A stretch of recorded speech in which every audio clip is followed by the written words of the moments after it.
Thank you for attending today's webinar. The shop powered by FordDirect and One Step Secure IT are teaming up today to help you learn more on how to blend compliance and security to protect your hard-won growth in the automotive industry.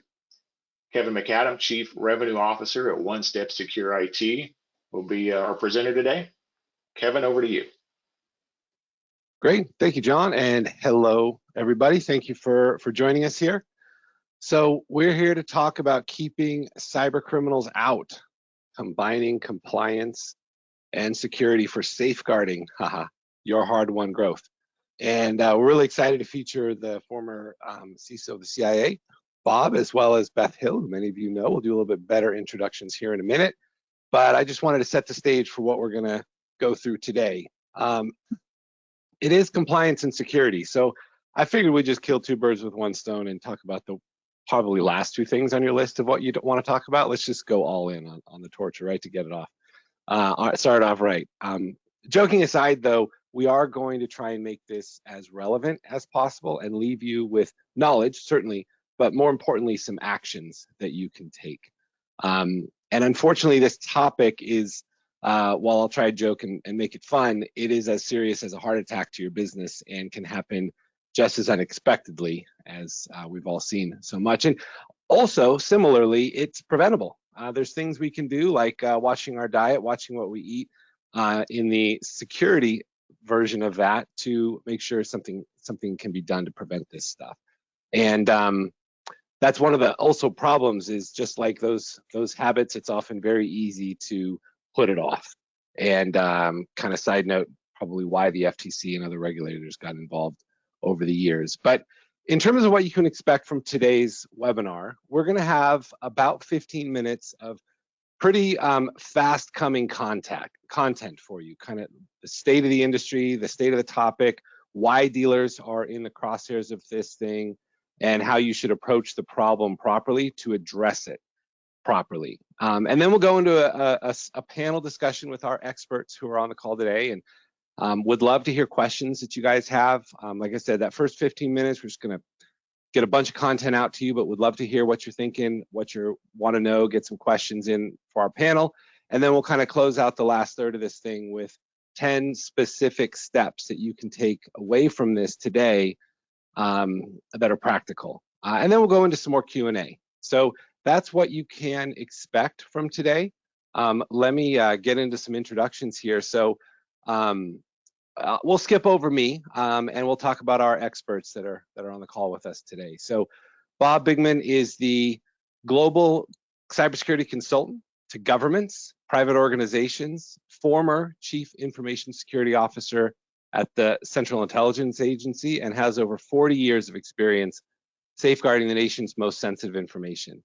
Bob's been influential in shaping national cybersecurity initiatives and collaborating with major IT vendors. Pioneered innovative security tools and led the development of critical intelligence databases and networks, and Bob is currently president at To Be Secure, a privately held information security consulting company. Bob, thanks for being here. Sure, thank you. And many of you know Beth, but I have to share Beth's incredible bio as well. Beth is the General Counsel, Chief Compliance Officer, Board Secretary, Privacy Leader, and Head of the Shop at FordDirect. Ms. Hill is the executive sponsor of the Women of FordDirect and is a mentor for women in automotive. And Ms. Hill's experience in transactions, privacy, cybersecurity, tech law, and policy spans more than 25 years and focuses on how data continues to transform the consumer experience. Ms. Hill is passionate about building an organizational culture infused with trust through meaningful values, clear strategies, and a people-first focus. Beth, thank you so much for having us and for joining us today.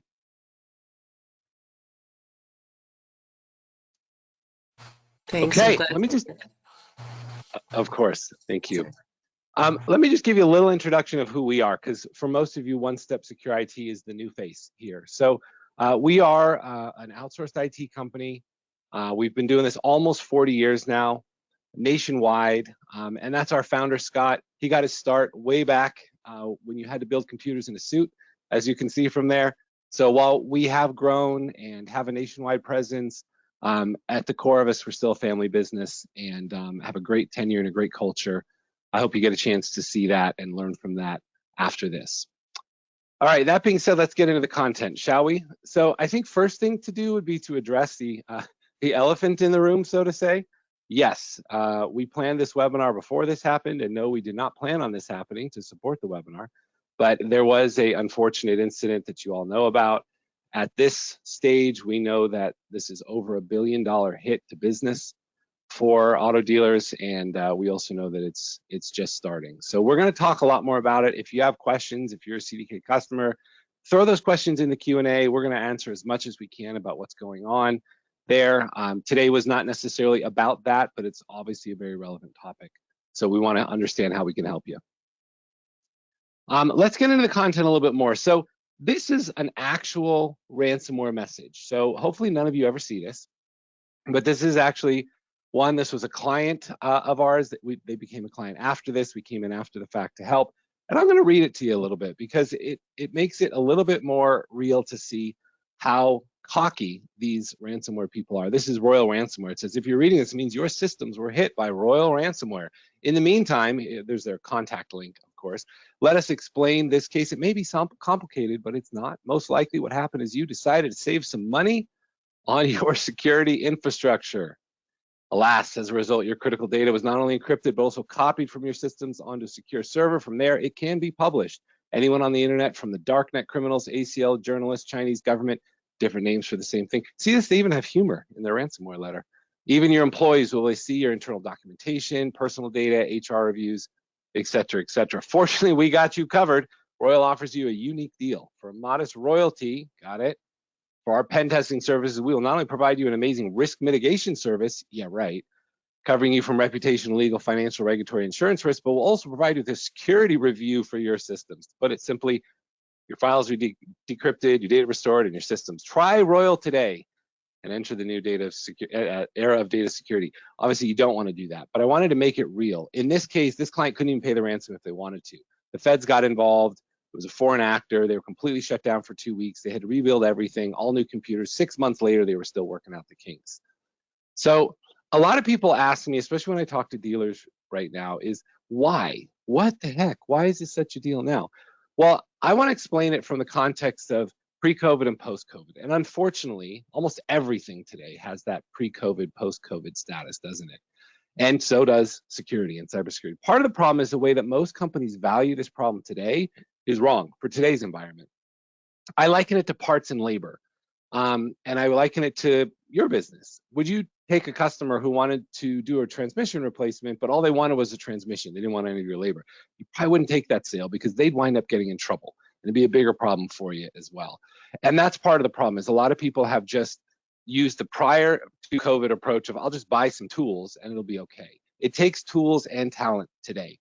And so what happened, 2019, you can see here, there was an increase of work from home, remote users, stuff like that. That didn't necessarily hit auto dealers as much, but it opened up a lot of new surfaces for attack.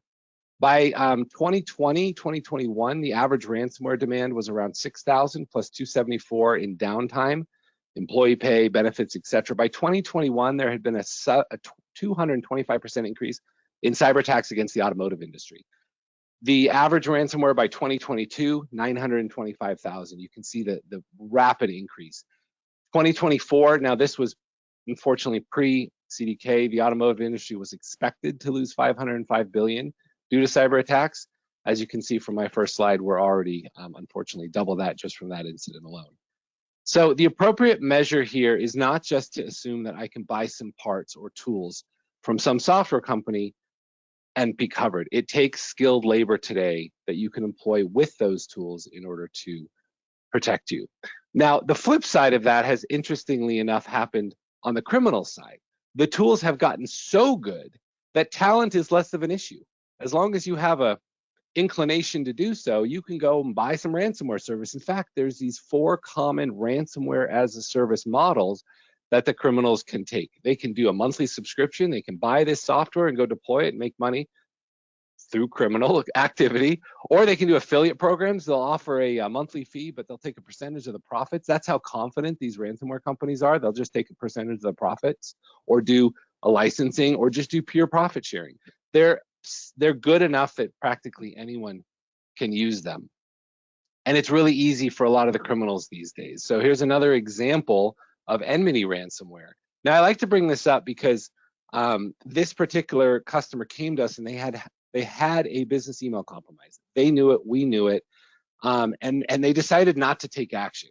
He said, I don't want to spend the money on this, just give me some antivirus, I'll be fine. 6 months later, this is the call we got. And all of their systems were locked up and they couldn't access them. And this guy, his approach was very independent, and I love it. A lot of entrepreneurs, a lot of dealers I talk to have the same attitude. He's like, screw those guys. I'm not going to pay it. I'll just throw all the computers out. This was a relatively small business. I'll throw them out and buy brand new ones. And he did. And, that is certainly an approach that a lot of people take. I ain't dealing with it. I got insurance, et cetera, et cetera. But that's not always the case with auto dealers. And I'm gonna come back to that here in a second, because there's more impact than just what we talked about here. Let's kind of talk about how this can be good for business, though. That's a good transition. Is why is this, and how can it be good for business to deal with compliance and data security? In order to have that conversation, I want to talk about safeguards. Now, today is not about safeguards, but they are very relevant. And I'm sure you're tired of hearing about these safeguards. But if you look at this, these are the 9 elements directly out of the FTC safeguard.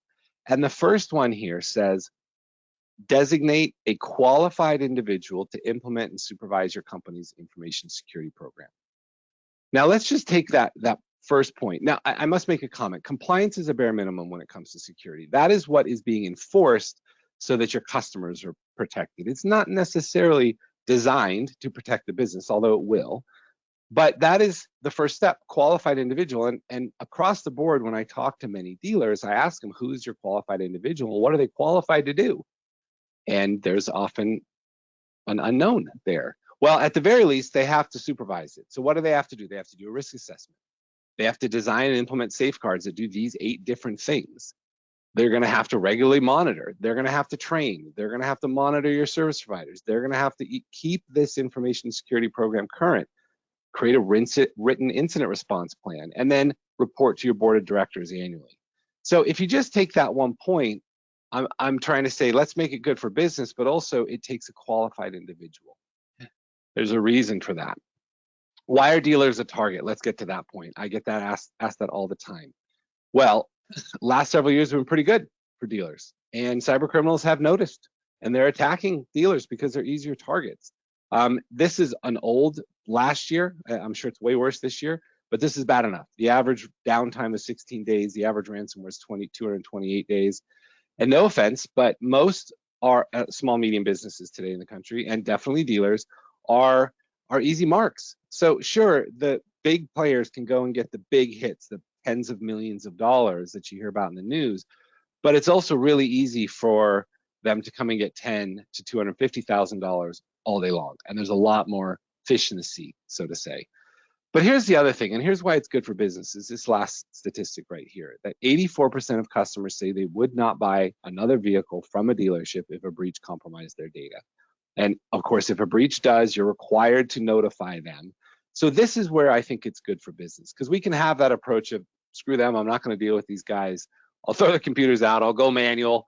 I did it before, I'll do it again. But this part right here, that damage to the long-term business would not be addressed by that approach. So it's better for business to just never let it happen. Now, the last thing I'll say about this, and then we'll get into our panel, is this concept of talent and skilled labor that I've said a few times here. This was a survey done by Kenna Security back in 2021. So this was kind of post-COVID. We already had a lot more cybersecurity incidents coming along. They surveyed 1,200 employees on their habits for cyber, knowledge of best practices, and ability to recognize security threats. And here's some of the results of this. 69% of those respondents said they had received cybersecurity training from their employers, and yet when they were asked to take a basic quiz, 61% failed. That's not good. Now here's another interesting one. They surveyed different types of employees: healthcare, financial services, computer programming, manufacturing, IT, information services, and only 17% of the surveyed employees working in information services passed the quiz, compared to 57% of healthcare as an example. Now, the reason for that is something called the Dunning-Kruger effect.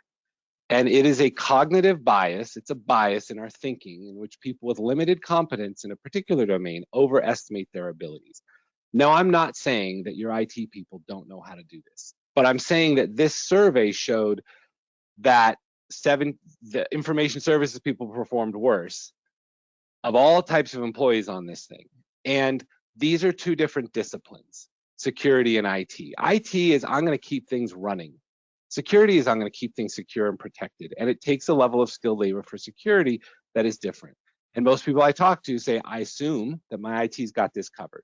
We say trust, but verify. Just like today's modern vehicles, the electric vehicles and all the stuff that you guys got to deal with, that takes a level of expertise that not everyone can do. They need specialized training. I will go back to the medical analogy on this. If you have a GP, a family doctor that you've seen for years, you probably have a great relationship with them in some cases. You may even see them at social relationship, golf, church, etc. But what happens when you find that you have a condition that requires a specialist with special training and expertise? And what if your GP actually missed it in your blood work and it was something that you could have actually prevented? Do you go back to the GP to solve that? Or do you work with a trained specialist? Now, that's a dumb question. Most people work with a trained specialist. But if you think about this logically in the security space, a lot of people have just been buying tools. In fact, some of them have been buying tools from their DMS. Now, true, a DMS is a piece of software, and true, some cybersecurity tools are software, but just because software and software doesn't make them an expert on it. It's like you wouldn't get health advice from your bartender either. So this is the part where I say it's really important to trust but verify and have the skilled labor behind that. So with that being said, we have some of the best skilled experts on this topic in the world today with us. So I'm going to stop sharing here for a second, and we're going to get into our panel. And I'm going to encourage everybody again. I haven't looked, but if you have questions, this would be a great time to talk about them and put them in there. Let's go ahead and stop this sharing here for a second. And Bob and Beth, we're going to talk about some things here. So first off, Bob, I think you wanted to kind of clarify the risk. We've talked about it a lot here. I tried to set the stage well, but you're on the front lines of this thing from a very high level. What can you tell us? So primarily the risk your clients today face is fairly sophisticated threat from what I'll call automated attack devices. So the bad guys, we call them APT groups in Russia, China, and even here in the United States, they will scan your systems looking for vulnerabilities that they can easily, and the key word here is easily, take advantage of, because it's all about, money. They want to be able to take advantage of the easiest vulnerability they can get access to, run an exploit, get access to your systems, take control of your operating system, become administrator if they can, privileges on your system, and either exfil your data or exfil and encrypt your data, and then send you those lovely messages that you received. It's cash and carry. They want to get out as soon as they can, and they look for low-hanging targets who, frankly, aren't very sensitive or aware of cybersecurity requirements. I think that's a real important thing that you just said, the low-hanging targets there. Beth, you have experience doing this specifically for auto dealers in the automotive. Anything you want to add to that on the clarification of that risk? Yeah, I think, certainly with CDK, but even before that, the risks are clear. I think what a lot of businesses, and especially smaller businesses, don't appreciate is just the scope of all of those attack surfaces that you talk about, and those threat areas that you just don't think about when you're running a business selling, something like a vehicle. And I'll go way back in time to 2013 when Target had their big data breach, and it was through the HVAC systems. Right. That was the open area that the bad guys got in through. So what we've been talking to dealers about, and what we've been doing internally, as many companies have, is trying to understand where all the risks are and trying to proactively mitigate the things that we can, secure the things that we can. And it's all about being proactive now, and taking the steps that you can take to minimize the risks, because as we saw from some of your examples, the bad guys are really, really good at this now. Yeah, that's true. Our head of security talks about, to your point, defense in depth. He talks about that you have to have layers of defense. And for me, my a little less technical mind, I think of the Lord of the Rings and Gondor. Because Gondor, it was this walled city that had, you get through the first wall, and then you got to get up the hill and through the next wall, and then you got to get up the hill through the next wall. And so I think that is for me at least, it's an analogy that helps to make sense. One level of protection is certainly not enough. And we've seen that. I mean, you mentioned Target. I think one of the big casinos in Vegas had a massive breach that came through I worked that one. Oh, you worked that one? Wow. Well, tell us about that, Bob. We wanted to hear some real life stories. Yeah. So maybe All right, tell us well, about that one and some others. That was indeed through a third-party vendor, very much like the Target approach, but I don't know if the details are all been publicly shared, but it was a third party who had privileged access to the systems that manage the mechanized processes, that we'll call them, that ran the gambling infrastructure there, right? Basically made sure that the machines were working, made sure that the money was available, made sure that people were on time, made sure that the cameras were working. It basically was the controller that happened to manage all that, was managed through a third party. And that third party was hacked. Interesting. Well, that's, I guess, why the vendor assessments are so important, to make sure that your vendors are also secure, right? I mean, we saw this. Vendors real with life vendor stories. assessments also get hacked. Yeah, absolutely.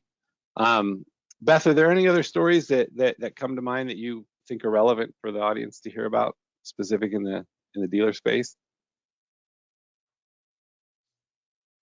I'm on mute, sorry. Specific to auto dealerships, there's a whole spectrum from a small mom and pop shop all the way up to some of the largest publicly traded dealer groups. So it's really a true spectrum of how do you manage those things. And years ago, and this is not new. I know you showed since COVID, things have escalated for a variety of reasons. Auto dealers have actually always been a target in different areas from a cybersecurity and also a data perspective, because if you think about it, the vehicle is the second most expensive purchase that anybody makes, and they have tons and tons of consumer data in various places through all of those third-party vendors that the dealers need to interface with on a regular basis in order to run their operations. Back in 2015, the FTC said that something like 6 out of 10 data brokers get their information, it's exfiltrated by data brokers through the automotive retail world. So they've always been a target. Did you say 6 out of 10? 6 out of 10 data brokers reported that a source, I won't say it's all the sources, but a source of their data was through automotive retail. And we've talked to dealers about very simple things like, do you know who has access to your systems?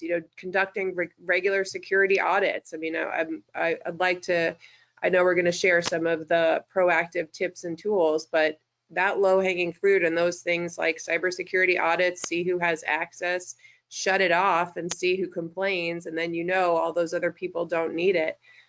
So I think this focus, the focus for auto dealers, years ago somebody said, well, we're not gonna worry about it until it really affects us. Well, as of June 19th, now it affects every dealer in the entire country. So dealers do have to pay attention to it. There's laws that have been, coming out that make it so that dealers have to anyway. And we're happy to, as you stated, Kevin, and we're happy to be here to help provide solutions for our dealership, because it's a tough area, as Bob knows better than anybody. Yeah, and I will foreshadow a little bit here, but one of the things that you asked of us when we got accepted into the shop was to make sure that we had that what we call it the 27-point inspection, and we'll talk about that a little bit later, but just to know what your vulnerabilities are, see what happens when you start shutting stuff off, know your vulnerabilities. So couldn't agree more. And you mentioned obviously the impact that CDK has had on people. Bob, you've negotiated ransoms before. big ones. You said you worked that big one in Vegas. Not the negotiation. I'm sure. Yeah, I'm sure a lot of people want to know what's going on behind the scenes right now. I mean, it's been so quiet. It's been almost 4 weeks now, if not, it has been. Yeah, actually, I've been impressed with how little information has been released. Usually, you hear a lot more. We don't know the technical details of who the provocateur was, or how they got in, or what the actual negotiations were.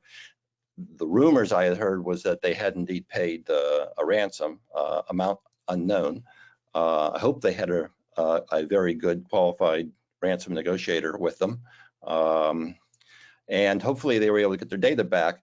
But I'm a little bothered by the fact that it seems to have taken such a long time. You wonder if there's not something else more sinister going on, and you know, more damage there that was done that we don't know about. But yeah, this is probably the model for, you know, not providing public data, which is fine. You know, they have to, you know, do what they have to do. I assure you the government's involved at some point. So there's probably a criminal investigation going on. But yeah, there'll be many lessons to learn here. Many lessons to learn. What are some of the things that you've done when you've been negotiating with these? Obviously, when you get to that point, it's too late. We want to prevent it 100%. But what are some of the things that you do? Yeah, my recommendation, I work with clients to make sure they don't have to do this. But at that point, you know, first I have to understand what the situation is at the client, to understand you even have any of your data available or any of your systems working. You know, can you operate at any level? Most of them cannot. And the bad guys today make sure that they cannot do any operations. So you're in a difficult and vulnerable position, but you try to explain to the bad guys the situation they put the client in. And you do your best to sympathize and empathize with the client and get the perpetrator to hopefully negotiate down his price or his demands. And they usually do. I've had, to be honest with you, mixed success, sometimes good, sometimes frankly, nope, sorry, Bob. This is the demand, either we leave. Yeah, so take our ball or your data and go home. That's not a good solution. And you know, you need proof. I always ask for, you know, I understand you see there's been cases, by the way, where multiple companies, multiple APT groups have taken credit for an attack which they had no involvement in, and they call you and basically, you know, that they want, you know, so much money back for the key. You first have to validate that you have the right.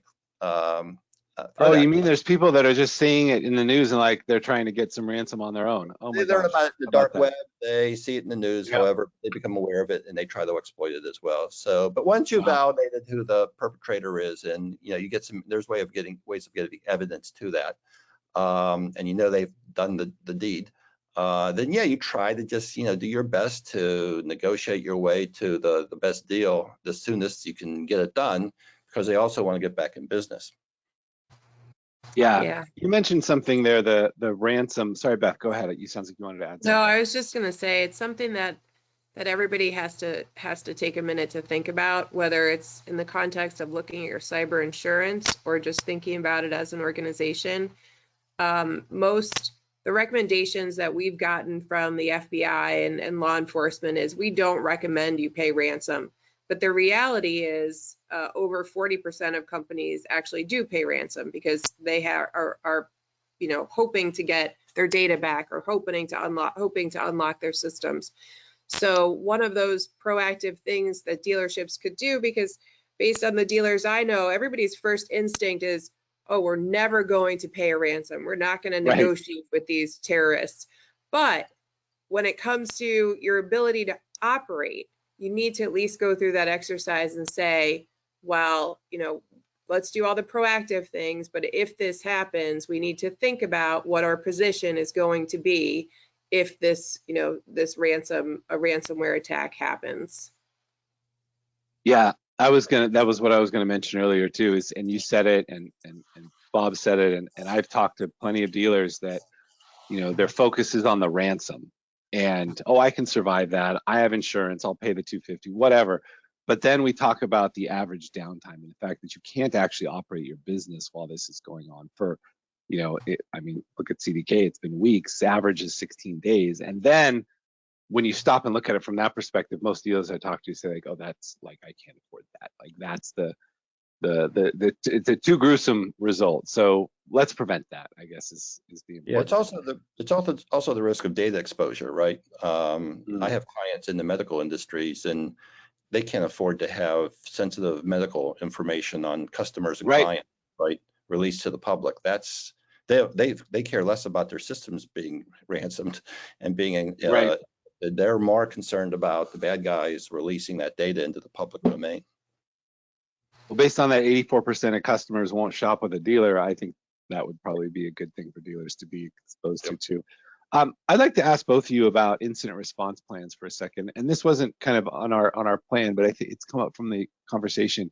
So it's a safeguards thing. We talked about having an incident response plan. We do it with people. But what I've noticed is that a lot of companies will have one, but have never practiced it, have never run it, and might not even know where to find it if they needed to. What's the importance of having and running through tabletopping an incident response plan? So I'm actually not a big fan of incident response plans, but I am a big fan of having your data backed up. Okay. I've run into a lot of companies that have wonderful incident response plans, 200 pages, and they do tabletop exercises every 10 hours. But when you ask them, all right, now show me where your father, grandfather, great-grandfather repositories are of your backups and how secure they are. They basically look at each other and point fingers and can't answer a question. So instead of writing plans, I want you to focus on making sure that you have a secure and complete backup of all your data, that when you get exploited and ransomed, that you can really tell them, no, we're not paying because we know we have our data available. And right. That's great. So that's, to me, that's the incident response plan. And far be it for me to contradict Bob on anything in this area, but I will just add this from my legal and compliance perspective. And what I was gonna say is, you could have a really good incident response plan in one page, right? So the key to what Bob said is absolutely vital. That's mission critical. Knowing where the data is and how to have the right technical people able to do the technical things is absolutely mission critical. If you go downstream from any incident, especially involving personal information or sensitive information, there's usually a lawsuit or 12 in CDK's case so far, government investigations, and other bad things that happen down the line. And what the incident response plan does is it makes it so that people understand the role and how to do things like communicate carefully about what's happening, how to remain calm when everybody's instinct is to not be calm in these situations, and how to make sure that you kind of divide and conquer among the things that happen, especially if it's involving consumer information where you have to make certain reporting requirements and do things like that. So what I always say with incident response planning, make sure we have something so we know who, make sure you're able to reach everybody. I like the idea of a team at any business, small, medium, or large, having the right people involved, having their phone numbers in case systems are locked and you need to reach them by their personal phones or other ways of contacting them, and making sure you know who is going to be involved whenever there's a crisis. And what I say is incident response for cyber attacks, for privacy, for data exfiltration, anything. It's similar to any other crisis, right? So you can leverage your crisis communications. You can leverage some of your other crisis policies for this type of situation. Right. Great. Agree. Yeah. To me, the best incident response plan is no more than 3 pages. I'll be honest with you. You don't need a big company to give you an 800-pound document on every possible idea behind incident response. The other thing that's important, I run into this all the time when companies have incidents, is they have an incident response plan, but usually is on the system that was just ransomware. You need to have the ability to communicate. You need to have a system and capability to communicate securely amongst your corporation, and you need to still be able to have access to the internet without having to be using your corporate network, right? So you need to think through So for me, the big things are have your data available always, make sure you have the right backups, and always have that alternative way of communicating about what you should be doing in your incident response plan when you have an incident. Right. That's very good practical advice. There's one other thing that I wanted to just mention. It was a note I took during our conversation. It's not exactly related to that, but it's advice for any of the dealers that are unfortunately affected by the CDK. You mentioned kind of criminals taking advantage of a ransom, even if they didn't do it.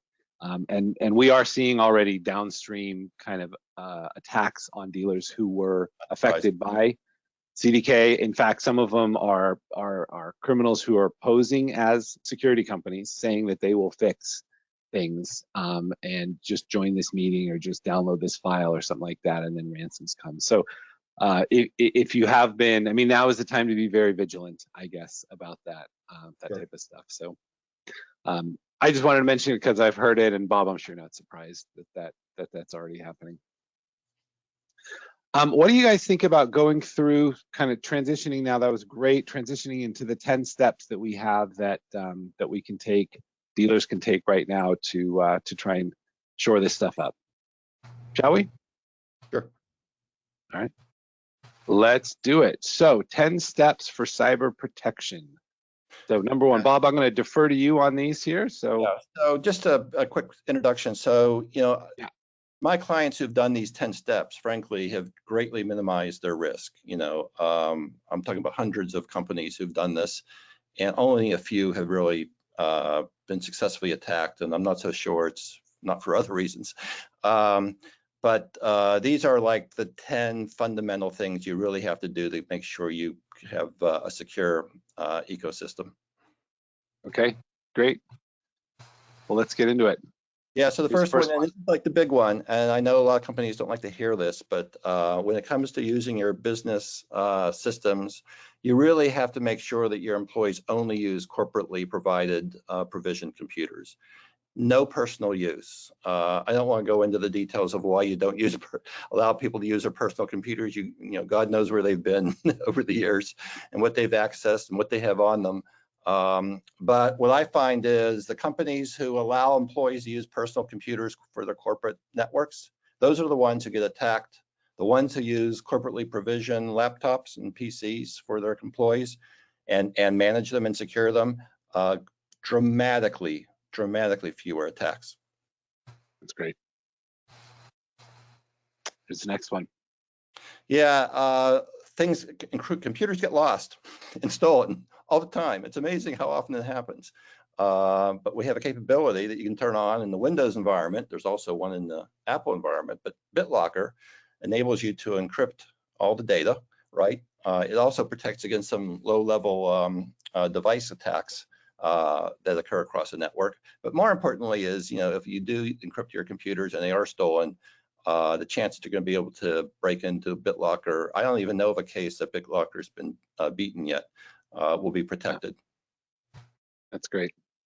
And Beth, jump in if you want to add anything on any of these points, please. No, these are Bob's, and yeah, he can cover it. Yeah. Great. Yeah, you have to make sure that you set the strong password policy on your network and require users to, I know people don't like to use strong passwords. Strong passwords work, weak passwords get hacked very shockingly easily. And if you have it available, if you're a user of specifically Office or Windows 365, you have the option of setting MFA.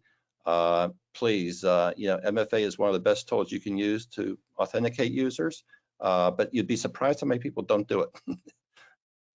You'd be surprised. And on the password front, we do in our inspection and vulnerability, we go and try and crack passwords, and it is remarkable to me how many are reused as well. Weak passwords reused at a bunch of sites. Yeah, Windows has a strong password option you can set so they don't reuse passwords. But again, I don't see a lot of companies using it. This is a big one. So if I do break into your computer system over the network and land on your workstation, your PC, and I'm trying to spoof you, if you're a user who has privileges on that machine, that means you also have privileges in your network. That's the way Windows works. Windows networks work that way. So what you want to do is make sure that, God forbid, if someone does land on that PC from a phishing attack, a drive-by, however they got access to it, that the only privileges on that PC available to them at a time is really user accounts. So users like, smart users like to be privileged users on their machine so they can download software and do whatever they want to with the computer. Usually they're doing bad things. So you want to take those privileges away and just give them user accounts.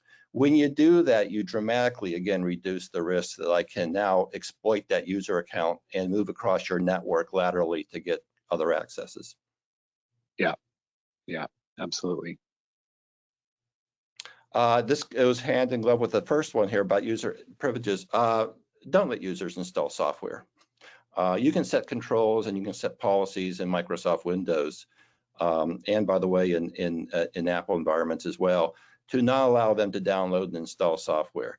Believe it or not, users tend not to show good judgment in the software that they download. Really? Yeah, I know, it's a big surprise. And they can be easily spoofed and are easily spoofed to download software that basically is full of malware. The biggest area we're seeing now is in these things called browser plugins and extensions, right? It happens all the time. Absolutely. People advertising, just download this extension that runs in your browser. That's been the prime target in the last 6 months for hackers. Yeah, we've seen a lot of that, and just kind of anecdotally, when we do our 27-point inspection, our vulnerability, it's amazing on these two things right here how many times we find global admins on general public-facing email addresses that are receiving public emails, and the ability to go and install and things like that. So anecdotally, it's a thing. I also just want to mention that I mentioned at the beginning, but all of these points, if for some reason you don't know what these mean or how to do these or what they are, that's where the partnership comes in with someone who does. So these are all things that of course we can help with if needed. And if you have questions, I'm going to reiterate again, now's the time to put those questions in the panel there. Sorry, Bob, back to you. Sure. So for those few people, and hopefully it is a few people who do have network administrator privileges, you want to protect their accounts. They're more than just general users. They're the keys to your kingdom. So not only do you want to use strong passwords and multi-factor authentication, but you want to have some capability to protect those accounts. And they have capabilities natively in Windows, by the way, called privileged information management. And what they do is they lock up these accounts in special, logical vaults and make it more difficult for bad people to get into. Companies who do protect privileged accounts almost never get hacked, because you need access to that privileged account in order to exploit the system. Yeah, it makes a lot of sense. Let's keep going. Next one. So before you go on, Kevin, I'm just going to ask a question to both of you as the subject matter experts. And when I think of the dealer's perspective on their lot, in their service bay, knowing that turnover at dealerships is extremely, extremely high, right. And cell phones are ubiquitous for communications within dealerships to customers outside of the dealerships who may have brought their car in for the shop, or when they're looking at their sales numbers. So a lot of these are, corporately provisioned computers. But what is your advice related to this or anything else on how to protect the dealership when there's so much cell phone use in their business day to day? Yeah. I mean, speaking as a security consultant, my first recommendation would be you use corporately provisioned cell phones. I know that's not possible, especially in small dealerships. You can use personally owned phones. My preference is iPhone. I would not allow an Android to be used, but that's a religious argument with some.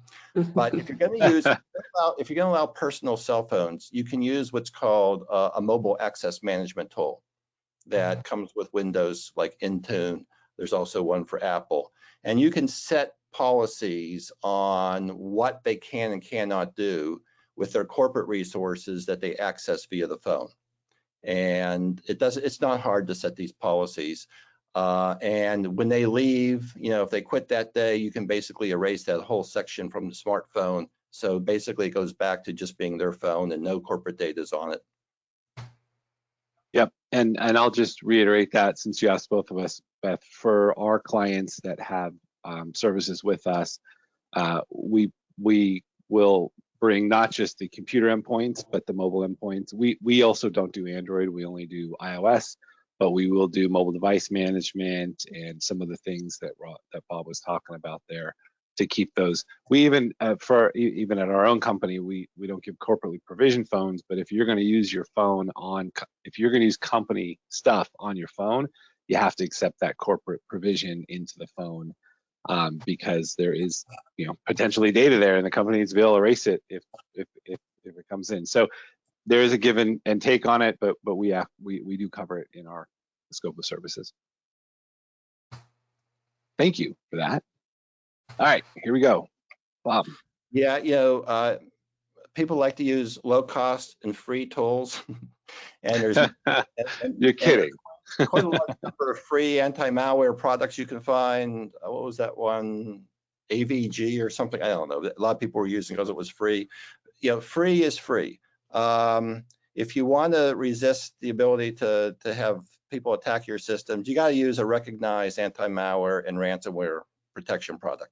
And again, I'm not going to, also it's a religious battle about which ones are the best and not the best. I don't want to get into that here, but it's not hard to find out and work with someone to determine what's the best deal for you. But you really do have to use a recognized, and these are rated, by the way, by the US government, a very high quality anti-malware ransomware protection tool. Yeah, absolutely. Makes sense. All right, it's a big one. We've had some discussion on this one. Yeah. A lot of people like virtual networks and use virtual networks in order to allow them to connect from their home or wherever they're at into the corporate network. But to be honest with you, what we're finding, especially in the last 3 years, virtual private networks are all basically flawed. Almost none of them are secure. And it's very easy for a hacker to knock over a VPN. I've done them mistakenly. And what you should do as alternative is look into this new approach, which is called ZTNA, Zero Trust Network Access. But basically, these are programs and products that basically allow you to connect from an agent that runs in your workstation through the internet directly to the cloud. And the cloud provides that abstraction layer away from between the user and the network, and gives you whatever accesses you need into the company network, but no more, right? And you don't have to go through this hardware box anymore called the virtual private network gateway, which, as I said before, are well, we'll just say not secure. There's been other descriptions. We're going to say not secure. Not secure. And I think this point, amongst others, we try and make this as practical and plain language, but in some cases, there's a reason I keep coming back to skilled labor. There's a certain amount of just training and expertise that comes with making sure things are secure, and we can certainly help with this, but this is one of them probably. Keep going here. Yeah, and every organization, regardless of size, should have a well-documented IT acceptable use policy. This is the first, there's lots of policies I recommend for companies to have in the cybersecurity field. This is number one. That tells your employees what they can and cannot do with corporate IT resources, right, and data. And what I like to do is, what I find is if you have the user annually when they take their training perhaps, but have them annually sign it, either logically sign it like a DocuSign or even physically sign it, better, they tend to remember it because it was something they signed, right? And it seems more official if they signed it. But you make sure they read it. And there have been some court cases where companies have terminated employees for what they call computer misuse, which employees have taken into court and said, wait a second, I was not aware of this.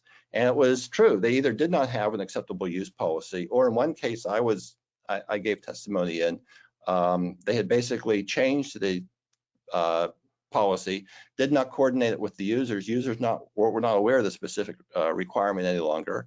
And they fired this user said, I didn't know I couldn't do that. So they were owed back pay and didn't look good for the company being in the public news, in the news about. So, and as I said, signature is important too. Great. So this is one of many policies, I'm sure, Oh, yes. that you would recommend. there This is number one. are many. Okay, great. And we got a couple questions coming in. We're going to finish up these 10 and then answer these questions. So keep them coming in, please. But here is number 10. Yeah, perhaps even more frequently now, but at least biannually, twice a year, you do want to do both penetration testing, where you basically pay a white hat hacker to try to break into your system and find vulnerabilities, or you also, and I like to do this on a continual basis, is scan your system from the outside to look for where those vulnerabilities that a pen tester might take advantage of are. Yeah, absolutely. And this is one of those absolutely in the requirements for compliance safeguards. It's also a really good transition. We're going to answer some questions here next. Bob, these 10 were great. For everyone here, we're going to be able to send this out to you if you want. But I know we're in the interest of time, let me progress forward here, because this is, thank you, Beth and the shop, for allowing us to offer our services within the shop for Ford dealers. You'll see here there is a free 27-point network inspection, and I will say that that includes a penetration test and a vulnerability assessment, including what would happen if you did get breached. It includes what would happen with a phishing and what kind of trouble we can get into. So as an offer, that is something that a dealer can get through the shop for free. You can scan that there. I'm going to leave this up for a minute only because there are some questions that have come in. So, Yeah. Kevin, Beth, anything else you want to say? Yeah, just before we go on to the questions, which we'll get to, thank you for that, and thank you, both of you, for coming on today and talking to our dealers. I know it's an important topic generally, which is why we're giving it the focus that we have in the shop, which, for those of you who don't know, is launched in January. It's a new way that FordDirect is helping our dealers, and we are a dealer-first company owned and controlled by Ford and Lincoln dealers. And we've elected to focus on this area because dealers need help, just like all businesses. And we have amazing vendors like One Step. We also have Comply Auto on the compliance side, that has some amazing subject matter experts as well. But this 27-point inspection for free is true value add for our dealers. We also have something else that FordDirect has done for free for our dealers, which is cybersecurity and privacy training. That's also accessible. If you go on the website, you can scan that QR code, go on the website and navigate to resources. You could do a free training, you'll get a certificate, and you could give it to all of your dealers. You don't need a special login for that. You can do the training, get a certificate, and that is the low-hanging fruit that Bob talks about, is just the basics and knowing when to bring in the experts like One Step. So thank you everyone for attending, and let's go to the questions. Absolutely. And I'll offer one more thing before we go to the questions, just as we're on it. If that's too much and you just want to learn some more about it, I will offer, our founder, Scott, has written a couple of books on the topic, plain language books. If you want to get a free copy of it, we are offering that for anyone who attended as well. So you can either do the shop 27-point, or if you want to go a little lighter, we'll give you a free copy of the book. That being said, this question came in on passwords. What are your suggested password lengths and expiration lengths? So Bob, what can you tell us about passwords? Yeah, minimum 10 alphanumeric. And despite what the government's now saying, I think you ought to change them 3 times a year. Yeah, and we do, I'll just add from a compliance standpoint, we do a variety of compliances. We help obviously with the safeguards. We also have a lot of clients in the retail brick and mortar commerce business, and PCI is another big one. PCI 4 has come down recently. It is in effect. There's a little bit of a grace period, but I want to say it got pushed up to 12 now. It might still be 10, but I think yeah, that's it's a lot. Suggesting 12, but I think 12 is a lot. I think 10's fine. I think more important than password length is how you secure them, right? Yeah. I think that's very important. I go back and Not forth. on the card in my wallet, you mean, right? Actually, writing down passwords and keep them on your person is not a bad idea. Not a bad idea? Okay, good. No one else has access to it, right? As long as you control This is it. true. Better than leaving As it long in as I front control of the desktop. But you know, the password managers are not a bad idea. Which you only have to remember the one password for the password manager, and the password manager generates very long passwords for the application. Yeah, I couldn't tell you what any of my passwords are except that one. Get into Right. my password. Okay, great. So are there any other questions that any of the audience has before we end off here? I know we're approaching, we're actually a little over time that we were targeting, but that's good. It's been a good conversation. Beth, any last words that you want to share with the with the group? No, just want everyone to reach out through the shop, and if you have any more questions, we're happy to answer those at any point. Great. And Bob, any last parting comments for the attendees? You know, one of the first things I talk to when I come in, a client calls me in is, I never thought I'd be next. Oh, geez. And then they are. We had one more question came in here while we're open. Some people are dropping off, I see, but it says, don't use VPN for remote access. For remote access, we utilize SonicWall, SSL, VPN with MFA. Is this acceptable? I'm not a big fan of it. If you go back and look at the vulnerability reports against SonicWall's VPN gateway, there are many. I'm not suggesting you jump off it tomorrow, but you should evolve to a more secure way of accessing your network. Great. Great, thank you for that. And are there any other last minute questions before we say goodbye and say thank you? Bob, I want to say thank you for joining us today. This has been fantastic. Beth, thank you for bringing us into the shop, allowing us to talk to everyone and allowing us this platform to share. We have a mission at One Step of protecting 1 million businesses, and this is a great avenue for us to try and do that. So thank you very much. And Thanks, everyone. Thank you. yep, and thank you for all of those who attended for the last hour. Stay safe. Bye-bye.